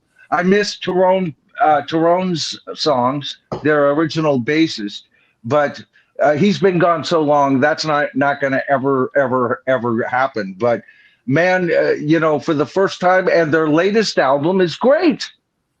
So, wow. Well, What a show. Sarah Della, who joined us tonight, says she's originally from Wyoming State, in the middle of nowhere. You know, Sarah, I only went through Wyoming once. I was on my Harley Davidson with my wife on the back on my way to Sturgis, South Dakota, and I really felt like, how you say, what'd you call it, in the middle of nowhere? Okay. Yeah, I really thought I was in like a video of the Wichita Lineman, Glenn Campbell's song, because, oh my God, you know, they said you could kind of tell what the police looked like. So we'd be on the bike doing about 85 or 90 till we finally saw a moose someone hit, and realized that we would never survive that. And I slowed back down. Yeah. But we'd be coming down a long hill and keeping our eye on who's coming down that side of the hill. And I'd roll off on the throttle to where I was about speed limit by the time I could tell who it was. You know? And boy, we did 3,400 miles in 5 days. Yeah. Wow. Yep. I can't believe my wife did that, but nice, Sarah. I'm in Northern Colorado. Yeah. Yeah, this is wonderful because look at where a lot of your viewers were from everywhere, man. Everywhere. You know? Case from Dan's from Texas. I mean, Yeah. Chris is from Canada. Canada, Royce yeah. and I are in California, but he's in Southern California. I'm in Northern California. You Right. know, Well, might as well be a different state. I know. I'm 250 miles from San Francisco and 250 miles from LA. I'm directly to the two big metropolitan areas, Right. and I live in a town with 30,000 people in it, and I'm 11 miles from the ocean. Yep. Hey, I'm a Ocean, mile so- south of Detroit. Oh, are you? Okay. There you go. Well, this is the southernmost city in Canada. So, Wow. but it's And on the same. I live plane in the as, Big Valley in California, right smack in the middle. So Well, see, Windsor, if you look across like the map, it's about the same spot as Northern California, only we're a continent apart and completely different weather systems and everything apart, right? right.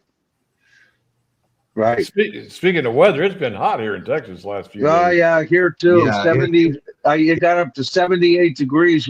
We turned on the air conditioning for the first time in the year. Yeah. It warmed up. It warmed up. We put a new air conditioner in last year. I just watched Yeah. Joe Mayo video, and he still got snow on the ground there. They're not snowed in or anything, but Right. so right. a lot of people are still experiencing snow and winter. But here in the Big Valley, where I'm at, it's not uncommon to start experiencing very warm spring-like temperatures around February 15th, and we're at March 1st. So we're moving in. I can feel it. In fact, I should have mowed the yard. I should have mowed the yard today. It's really getting high. You know, I know that's the mistake I made. I've got 2 acres of grass that's starting to get high now. yeah. Well, see here, Usually, yesterday it was 50 degrees. Today it's 27. So Yikes. yeah, so that's just how quickly the temperature fluctuates here. Yeah. But That's believe me, I'm not that's us complaining. late January here. You know, it fluctuates daily. You know, around January 15th to about February 15th, and then you know, we've had late years, but it's not even uncommon to kind of almost go directly into summer at the 1st of March. We're in right. a not an actual desert town, but many people call it a desert town, reclaimed land, soil, water has to be brought in, but it's that type of terrain that's just beneath a desert. So lots of hot weather, you know. Yeah. Well, you know, guys, we need to evaluate this because we asked Joseph Blue to do it for us. He came up with, you know, Sample and Fender, who they were. Okay, so Wilton Fender, the Jackson 5, I Want You Back, and ABC, Marvin Gaye, Let's Get It On, Billy Oh. Joel, Piano Man, you know, The Entertainer. Okay, Piano Man and the Entertainer. Joni Mitchell, Free Man in Paris. Wow. Yeah, These are some big names, evidently. Yeah. prominent names. See, Prominent. that's Yeah. just his first list. He's got a couple more lists as you go down the chat. You'll come across a couple more. I'm he's always got. behind. I'm always way behind on the chat. Okay, I'm gonna go search the chat while you guys are keeping everybody busy. I'll say one more time. This will be the last time I say it tonight. If you're not a subscriber and you're watching, whether you're here watching from wherever, and not everybody feels comfortable coming into a chat. You know, some people think it gets a little clicky or clannish or something, which I don't. It's not that way here. You get welcomed with open arms. But anyway, whenever you see the show or any one of my shows, I got hundreds of these videos for you to watch. If you're not already a subscriber, do me a proper, smash that subscribe button. You might want to hit the notification bell. Also, it'll pop up after you subscribe, and you hit it. It'll give you a one-time notification of when a new show is coming on. Okay, so thank you so much, guys. And I'm going to scroll in the chat a little bit. Let's see. Sarah Della, Zeppelin, great take. Stairway to Heaven to me is my English teacher singing to us after our work. That's great, Sarah. You know, speaking of Stairway to Heaven, and we were talking about that earlier, have y'all ever seen the video where Jimmy Page is sitting down and analyzing that song? You know, and talk about the production of it. It's really good video. No, I have not seen that. Yeah. I've seen him talk about it many times. He's sitting there with a turn. He's sitting there with it's a real formal interview, and he's sitting there with a turntable and he's listening to it, and you can see him just thinking about it. Then he starts talking about now what happened here, what they thought about that, and it's really interesting. I haven't seen that interview. No, I love stuff like that. I really do. Yeah. And by the way, folks, we're only 12 away from getting 50 thumbs up. Oh, wow. Nice. 12 away, folks. We're only 12 away. Wow. You know, Jeff Davidson says he's going to see Robert Plant in a couple of weeks. Now, he's not with Allison anymore. He's with, is he touring with the woman he did Amazing Grace with, his latest album? I'm trying to remember her name. I know, I can't either. It's escaping me because we haven't been talking about him all night. Susie. Anyway, yeah, that's who he's currently touring with. The band is an entity. They're all involved in writing and producing what they put out, or rewriting the covers that they cover and everything else like that. They're all involved in how he performs past Led Zeppelin songs and things like that. So it would be a great show to go see. I named it my album of the year, Saving Grace, which is the name of his band, for last year, and it turned out to be the #1 album on many critics' lists as well. I usually disagree with critics, but this time They agreed Right. with me. So if you get an opportunity, This time to they did see something him. right. yeah, you're Yeah, going to get a great show. Yeah, I Right. just noticed he's going to be in Dallas in about 17 days. And Yeah. Nice. I'm looking at ticket prices. Oh, yeah. Balcony for 250. Yeah, we're talking. Yeah, all the balconies are about between 250 and 300. Wow. Well, 250. So if you're talking balcony, how many seats is this? Is this a theater?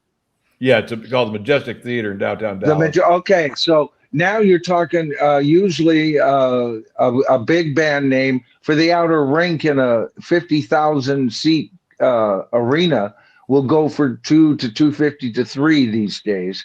So you're getting outer ring prices for balcony tickets. That's like in his heyday, and with today's money, you'd be talking about tickets that start at 1,000 and go up to 8,000, and then Right. there's the really good seats. Yeah. So I mean, this man and the band that he plays with, as Royce can personally attest, is an amazing. Even though they're a different set of musicians, I've seen it confirmed on videos. Is an amazing, amazing band. Well worth Well, their own weight in gold. And those under today's conditions, I still prick at that price. It shouldn't be that high, but by no. today's what people seem to be willing to pay, that's almost a deal, Dan. Well, Almost a deal. I see fifth row in the orchestra pit, 450. Wow. That's the fifth row. That's Gee. pretty good. Wow. You could get that close for that little, huh? Yeah. Good Lord. That's great. So we'll go over this comment here from Joseph Blue. Joe Sample played the piano and the keyboards, while Wilton Felder played the saxophone and the bass guitar. Both were founding members of the Crusaders, a jazz group. Okay. Well, that's totally cool. Awesome. Dr. Rick Plant is I've heard of the Crusaders. I don't know much about them, but when you said the Crusaders, all right, they're an entity that I was peripherally aware of. Yeah. Mm-hmm. So they have great roots, man. Oh, yes.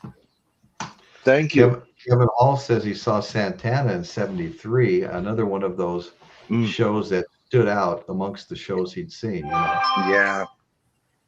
I can understand that 100%. That's pretty much him at his prime. And he was just starting to get jazzy at that point.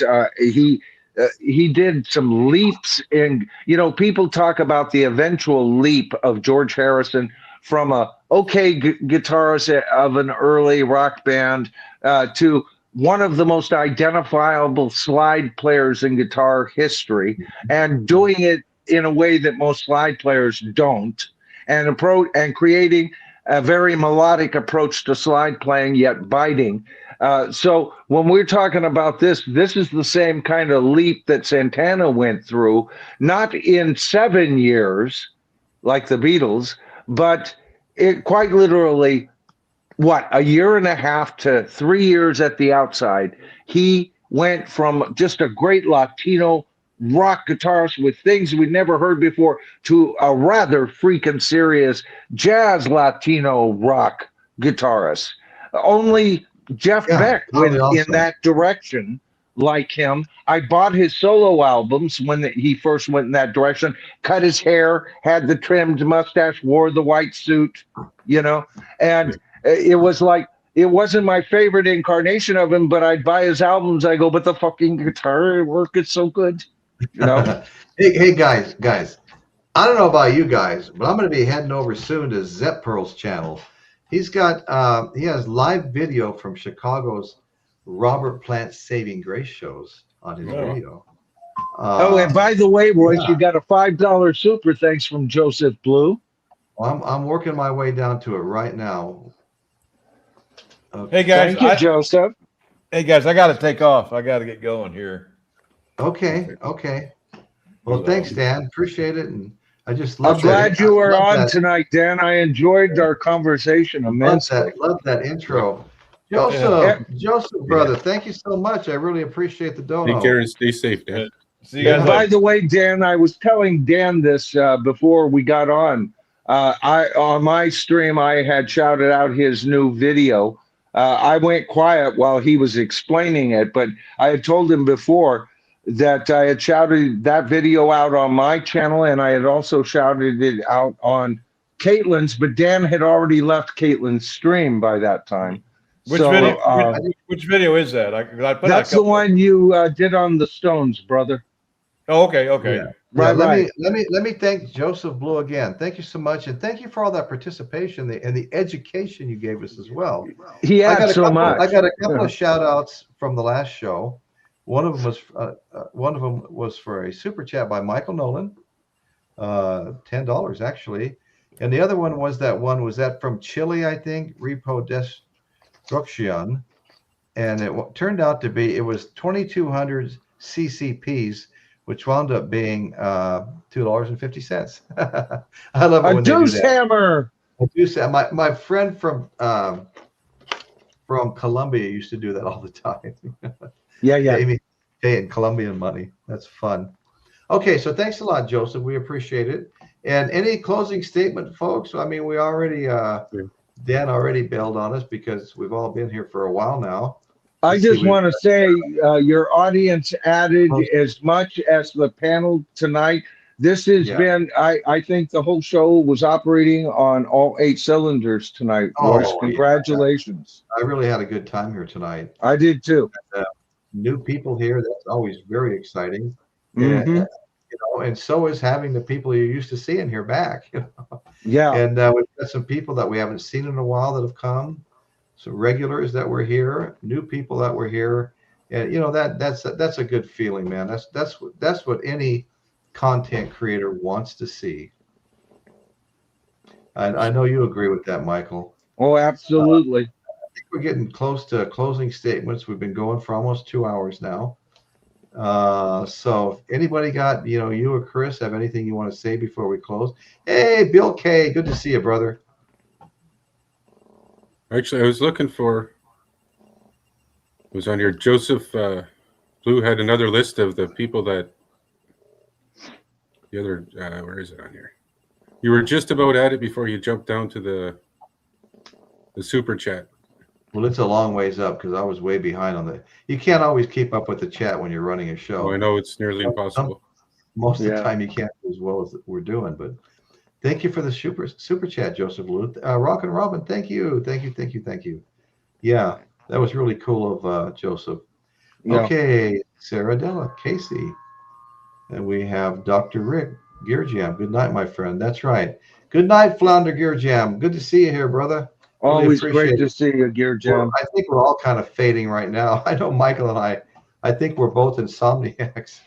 Oh, here, I found it. Well, read it. yeah, I usually start sputtering out of energy right about now, because I was up for well over an hour on my stream and it was the fastest change of equipment I've ever done, and actually got up, behind the scenes for 3 or 4 minutes before the show. That hasn't happened in like months, man. No, that's right. And I was streaming dangerously close to yours. I think I clocked out right around 120, an hour and 20 minutes. So, but it was fun, Royce. I had a blast on both streams. I really did. I did too. I really did. Yeah. All right. So I'll read Joseph Blue's comment there. Go ahead. He was talking about some of the things that Joe Sample had done. And he said on Steely Dan, he played on the album Aja and Gotcho, but notably on the title track of Aja and Black Cow. And he also played on Joni Mitchell and featured throughout the Hissing of Summer Lawns and Court and Spark. Okay, now I'm starting to hear the style, especially when you're talking about the horns. Yeah. Okay. And I almost had guessed when you brought that up, brother, that maybe it was that right around Asia time, because I loved Asia. Yeah, at the time it was my favorite album, but I always, after listening for a year, I always go back to what I consider their best album, which is Royal Scam. But it's still a masterpiece. Asia is, but that's when I started losing track of replacement members. Was right around that time, brother. So that explains why I wouldn't have known the name, but it sounded maybe familiar, you know. Yeah. Winslow Red Cross, thank you so much. Appreciate you saying that. And yeah, we've just had a great bunch in here tonight. We're really Oh, yeah. excited about that. Everybody's so- been super cool. Well, Bill Kay, everybody Bill was Kay. part of the show, man. Everybody. The Peanut Gallery. Nighthawk, yeah. Bill Kay, thanks so much, brother. Hey, Jeff Davidson. Yeah, we all go back a while, don't we? Let's see. Kevin Hall surfing, Led Zeppelin, Australia pressing is a challenge for me. And now the stupid tariffs is really messing it up. Oh, I know. Dawson won a contest 2 weeks ago, and I sent him one of my Four Horsemen mugs. Okay. And I went down to the post office. I $28 to mail the mug. And I go, well, what would it have been if I was mailing it to New York or, wherever? And they go, oh, 8 to 10, 28 to Canada. I'll have to be a little more specific next time. Continental United States only. Anyway, just thought I'd bring that up. By the way, Dr. Rick, you were talking about how sometimes people might be standoffish to get into the comments, worrying that it might be cliquish, and that is true of other streams, but we avoid that at all costs here. We've gone great lengths to eliminate that kind of stuff. And if you know the history of this channel, you know what I'm saying is true. We've acknowledged anything along those lines, right? But what I would say is take a look at Dr. Rick's latest comment, or one of his latest comments to Caitlin. I appreciate the support from you, and I'm paraphrasing, especially during the last blizzard. Here you see a group, and the same thing holds true on my channel, a group of people who care for each other. We all believe in different political ideologies, but here we lay those at the door, and we care about each other as human beings. Keep that in mind. That's what makes this show and my show so goddamn special, Royce. Right. And you are listening to Michael Nolan, The Bottom Line. I just closed my eyes just now and said right from the bottom of my heart, because that's what we want here. That's what we care for each other, right? That's exactly right. And Michael's show goes on Saturday at 5:30 tonight, wasn't it? I'm back to Sunday. Sunday. Sunday, yeah, Sunday. Good. Right. So we all go to Michael's and watch his, and we all come back over here and watch my show right afterward. Right. Piccolina, thank you so much for saying that. She says she's listening to lots of astute comments tonight. She had I agree. Great show with your panel and the Peanut Gallery. Thank you so much, Piccolina. Thank you for being here. Joseph Blue, Michael, Joe Sample with keyboards or piano. Yeah. Okay. Yeah. No click zone here. That's right. So okay, guys. My closing statement. I just want to just, as usual, wish everybody well, and sending out love and good wishes. And thank you to everybody who needs it. And even if you don't need it, I'm going to send it out to you anyways. Can't hurt. Thanks for being here, brother. I appreciate it. Always my pleasure and my honor, buddy. Yeah. Michael, any more comments before we? No, I think I've said about 4 or 5 closing comments, Royce. I'm kind of closing commented out. I've been saying them for about 30 minutes. Anyway, so thank you all so much. I want to thank my panel. Love the chat. Want to thank the chat so very much, and hope to see you all again very, very soon. And that's what's happening in Royce's world today. Once again, thank you all so much, and good night. Night, folks. Good night, everybody.